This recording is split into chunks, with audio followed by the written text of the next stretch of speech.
Hey guys, I'm just here to do a quick painting tutorial for you on how I paint some retained knights from alternative armies, but the Ion Age is the website you get them from. These are some pretty old miniatures for me. I've had them for a while. They've had a couple of paint schemes on, so I've just stripped them down, put them on some 30mm washers, and I'm going to paint them in the colour scheme of the Pyridian Army, which is a white armour, red shoulder pads. So I'm just going to do the first step now, which is to prime them all black. So see you in a sec. Okay, so not so you can see that particularly well, but they're all primed black at the moment at this stage. The next step is to prime them, not prime, well, I'm using primer from Wilkinson's, but to spray them again from sort of a 45-degree angle and above, so you get a nice kind of gradient shade where on the top of the model and on the side is grey, but in those little sort of undersides you've still got the black sitting there. So I'll just get on with that and I'll be back in a second.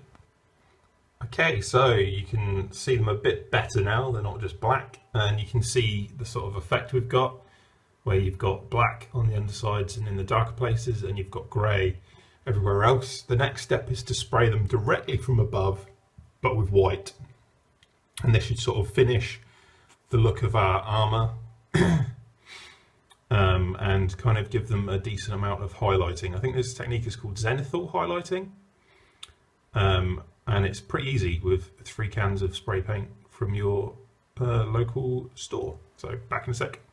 Okay, so that's the final step of spray cans priming. We hit them above with the white, and you can sort of see the effect it's achieved very, very quickly. I think this is a great technique, and I definitely recommend it as a way to do white armour on most minis. So I'll be back shortly with the next step. I have to excuse the bad quality. The lighting in here isn't great. I'm currently sat on the living room floor trying to do this because the rabbit is out. Can't leave him alone because then he goes after wires and the such. But the next step was to paint all of the parts that will be metallic black. So it's a nice simple step. And I'll see you after the next one. Okay, so the next step was just to pick out the shoulder pads in red. From here we are going to paint the rest of the metal details back in with a metallic paint, and that's actually the majority of the miniature done. From there it'll just be like washes and doing the base. So see you in a bit. Okay, so at this point I've done the metallic details, and the next step is to paint the base. After that I'll put a wash over the whole thing. So the reason I'm painting the base now is because I'll put the same wash on the base.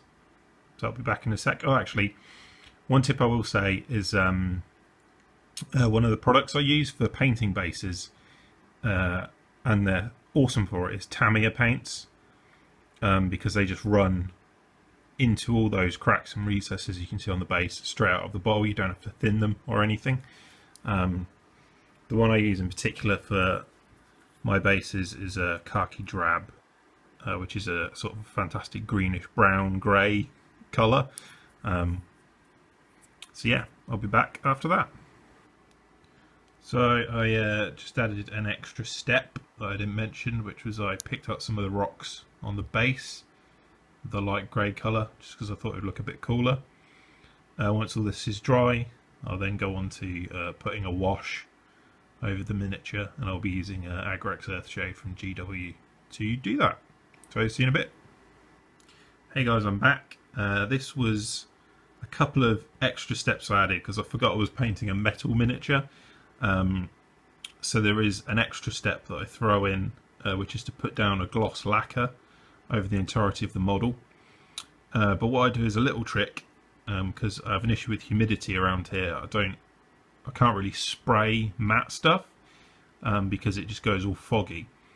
So what I like to do is I like to put down the gloss lacquer and then put a wash over the top of that, which mats everything back down again. So that required a couple of extra steps. What I did was I added sort of a highlight to the shoulder pads with a lighter red, and I've just dry brushed the base up. So what I'll do now is I'll put the gloss lacquer over the top, and then from there I'll put the wash on, and then that should be the model actually finished at that point. So I'll see you after all of that is done. Okay, so although the lighting is not great, I have to apologise for that. I've actually finished the figure now. So I put some static grass on the base, and I did a few simple highlights. Yeah, just went around with a white, added a few edge highlights, and brought the red out again. I'm pretty happy with how this guy turned out. Yeah, not too shabby. It was pretty quick to do, and I'm looking forward, I guess, to getting on with the rest that I've got over there. Got 7 more retained knights and 8 muster as well. So yeah, looking forward to getting those done, and I'll see you next time.